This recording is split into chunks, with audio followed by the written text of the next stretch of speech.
Hello, everybody. I'm Ed Parcaut here with Mike Killing. We're Real Estate Jerky Daily. A couple of minutes late because of the rotary this morning. Yeah. But we're here. Thank God. What a bunch of stuff to go wrong at a wonderful time. Well, it's only a few more meetings. What are you gonna do? Bond market is up 9 basis points. We were much higher than that earlier, but now we just got negative. Don't know why. We'll get to that in a minute. 10-year sitting at 4.22, which is better than the 4.30 earlier this week. So again, slower going down is exactly what we want. Yeah. We don't want fast and move very fast. We want it to take its time. What is it? 20th? Today is 320 versus the 20th. Yeah, the 20th versus 420. Yeah, well, that's something different. Yeah, it's a joint meeting. I liked when Kiwanis and Rotary had our joint meeting on 420. Yeah, well, there we go. Here we go. It's coming up. Anyway, what do you got today? All right, so just a couple things we have today. We have initial jobless claims and continuing claims. So in last week, jobless claims rose by 2,000 to 223,000, slightly below the anticipated 224,000. Continuing claims increased by 33,000, reaching a 1.82 million, which is right in line with what they thought, I think. Oh, that's awesome. Yeah, well, where'd it go? Oh, and the previous week was 1.85 million. So yeah, that kind of helped the market earlier. But then what also came out today was existing home sales, which track closings on existing homes. That means homes that's been built and sold before, increased by 4.2% in February, reaching a 4.26 million annualized pace. This figure exceeds the estimated 3.95 million. Supply was up 17% year over year, while the median existing home price rose to 3.98. 400, which this is this month. Wow. Only, not in general, because we've had 400 and something before. Yeah. This is a 3.8 increase from a year ago. So this is just talking about currently in this month, what that number was a year ago. Yeah. Yep. That sounds so exciting. Yeah, thrilling. Yeah. I have there's an article about first-time home buyers transitioning to sellers. A recent article highlights a growing trend where first-time home buyers are now becoming first-time home sellers. The shift is influenced by many factors, including change in life circumstance and evolving market dynamics.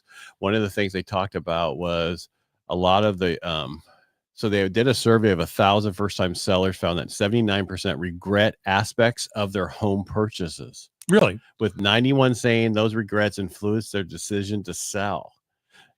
Those would be people. I would think they'd be pretty major regrets if you're. I wish I didn't have this dumbwaiter, so I'm selling this.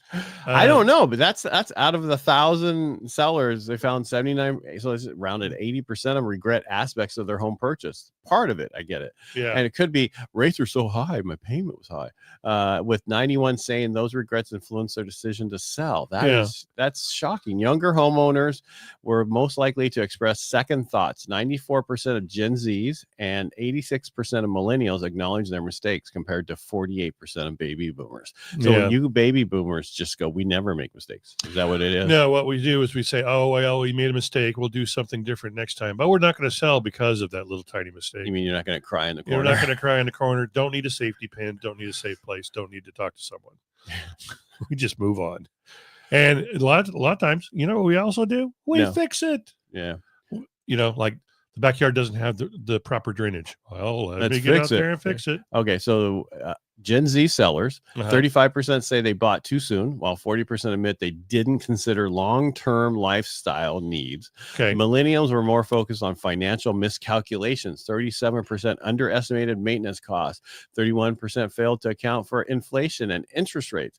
The instability of remote work. I'm sorry. That was that's funny. Also played a role, affecting about 30% of Gen Zs and 23% of millennials. So people thought they were going to remote work forever. Yeah. And a day.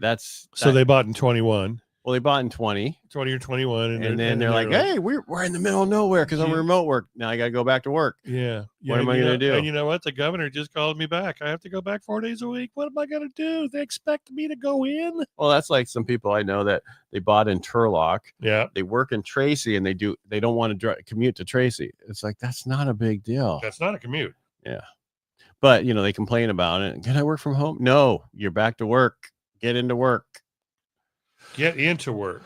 Get into the workforce. All right. I just thought that was a unique article about for some home buyers for becoming sellers, and why. Yeah. And well, maybe they had other reasons, but they thought, oh, let's just use this. Regret. Well, it's like, it's not my fault. It's the purchase fault. Yeah. It's the house's fault. Well, true. Yeah. Fed didn't do anything yesterday, like we said. So, and they're looking forward and going to figure it out as we go. Mm-hmm. Right. And they actually raised the inflation number a little bit, thinking we're going to have inflation that's be stickier than they thought it was going to be. Do you think they're right? It's going to be sticky. I think until we get through all these tariff things, and the Dow's up like 224 today, Nasdaq's up 88. So I mean, overall market's doing well. We're doing okay in rates and everything else. And stop waiting. Just get the house, because you're going to be going, God, I wish I would. My regret is I didn't buy sooner. That will be a regret. When you start competing with everybody else, you're going to start paying more. Regrets. No, really? No regrets. I love that.